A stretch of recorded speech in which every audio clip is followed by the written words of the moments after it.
सज्जनों, हम पल पल मौत के करीब खिसकते जा रहे हैं। पता नहीं कौन सा श्वास हमारा आखिरी श्वास होगा और कब यह शरीर रूपी किराए का मकान छोड़ने का आदेश मालिक द्वारा मिल जाए। इसलिए समय रहते आत्मा की उन्नति के लिए रास्ते में आने वाली 5 बाधाओं को हटाने के लिए हमें एक संकल्प पैदा करना पड़ेगा। धारो मन में आत्म उन्नति विचार करनी होगी, बाधाएं कई पार। ध्यान से सुनना। वैसे आत्मा तो हर प्राणी में है, हर देहधारी में है, परंतु आत्मा की उन्नति नहीं होने के कारण संसार सागर से मुक्ति नहीं मिल सकती।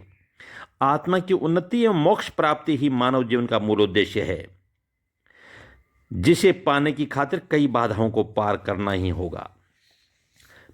पहली बाधा आसक्ति मिटाओ। संसार विषय रस बुद्धि से भुलाओ। कामवर्ती ने जगती को बांधा, गुण दोष विचार विवेक से कराओ। रोको दोष दुखों का अत्याचार, अरे धारो मन में आत्म उन्नति विचार करनी होगी, बाधाएं कई पार।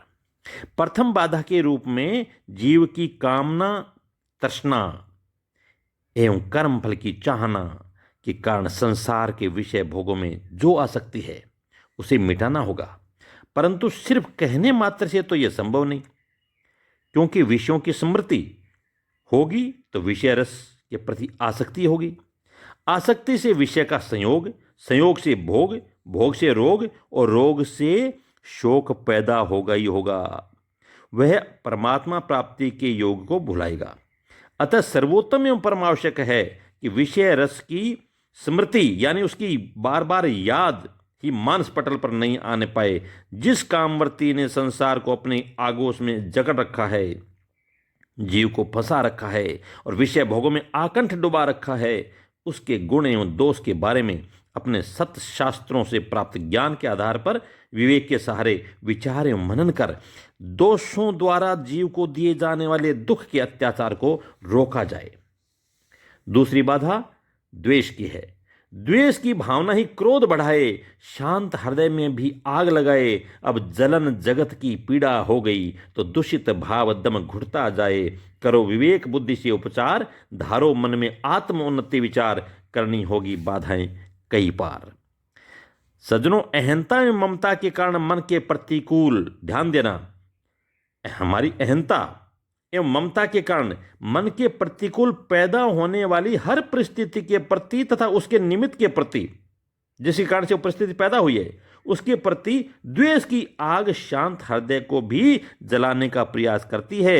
यही वजह है कि आज पूरा संसार क्रोध द्वेष की आग के जलते दूषित धुएं में घुटता सा नजर आ रहा है। परंतु इस घुटन का उपचार भी किसी अस्पताल में नहीं, बल्कि विवेक बुद्धि के जरिए ही संभव है, जो मौजूद तो सबके पास है। विवेक बुद्धि मौजूद तो सबके पास है, परंतु जीव स्वयं इस्तेमाल करने की कला को जानता नहीं और संत जनों की बात को मानता नहीं।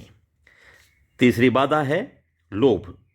पाप का पिता ही लोभ कहलाता, न्याय अन्याय का विचार मिटाता, धन संग्रह करता लोभी मानव से, धोखा ठगी बद कर्म करवाता। खुल जाता है नरक का यूं द्वार, धारो मन में आत्म उन्नति विचार करनी होगी, बाधाएं कई पार। सज्जनों, लोभ को पाप का पिता कहा गया है। लोभी पुरुष न्याय अन्याय का विचार किए बिना येन केन प्रकारन धोखा ठगी एवं अनेक बदकर्मों के माध्यम से धन संग्रह कर सुख ढूंढता है, परंतु सुख की तृष्णा उसे महानरक के द्वार में ही प्रवेश करवाती है। आत्म उन्नति के भाव रखने वाले के लिए लोभ के रास्ते को छोड़ना ही पड़ेगा। अगली बाधा भय की भावना अन्याय करवाती, यह चौथी बाधा है। भय की भावना अन्याय करवाती, धीरज त्याग कर पाप जगाती, निर्भय होकर न्याय पथ चुना तो ईश्वर आशीष उन्हें मिल जाती। प्रभु सारी दुनिया के करतार, धारो मन में आत्म उन्नति विचार करनी होगी, बाधाएं कई पार। भय की भावना को भी आत्म उन्नति में बाधक माना गया है। भय के कारण दबाव में आया हुआ हर कोई अन्याय के रास्ते में शामिल होकर धीरज त्याग कर पाप का भागी बनने को मजबूर हो जाता है, जबकि ईश्वर पर भरोसा रखकर न्याय पथ पर चलने वाला आदमी निर्भय हो जाता है। क्योंकि वो मानता है कि हो ही सोई जो राम रचि राखा, और मानव के ईश्वर के प्रति श्रद्धा एवं विश्वास के कारण जगत पिता परमात्मा उसका रक्षक होता है, जिसके लिए पंक्ति सर्वश्रेष्ठ है कि जाको राखे साइयां, मार सके ना कोई, बाल न बांका कर सके जो जग बैरी होए। पांचवीं बाधा है दंभ, घमंड की। दंभ है दानव पर मानव ने पाला, अन्याय असत्य धन संग्रह की ज्वाला, धन मान बढ़ाई पाने की खातिर, मदहोश मनुष्य तो हुआ मतवाला, पर मरना होगा रावण अवतार, अरे धारो मन में आत्म उन्नति विचार, करनी होगी बाधाएं कई पार।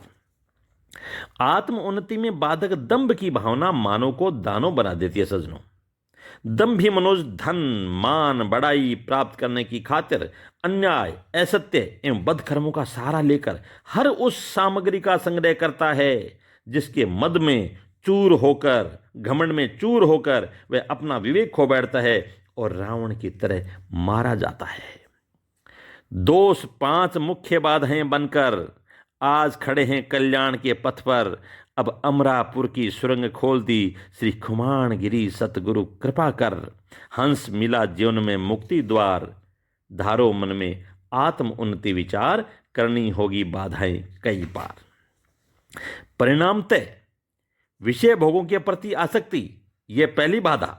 जो 5 बाधाएं बताई गई इस रचना में, उसमें पहली बाधा है विषय भोगों के प्रति आसक्ति, और द्वेष है दूसरी बाधा, लोभ है तीसरी, और चौथी बाधा भय की भावना, एवं 5वीं बाधा है दंभ। आदि 5 मुख्य बाधाएं मानव को कल्याण पथ पर चलने में बार बार अनेक रूपों में रोकने का प्रयास करती ही रहती हैं। सतगुरु की कृपा से ही इन बाधाओं के पार मुक्ति का द्वार मिल सकता है। यह मानव की ज्ञान पिपासा एवं सतगुरु के प्रति श्रद्धा एवं विश्वास पर निर्भर करता है। सतगुरु निराकार। राधे कृष्णा सीताराम। सादर प्रणाम।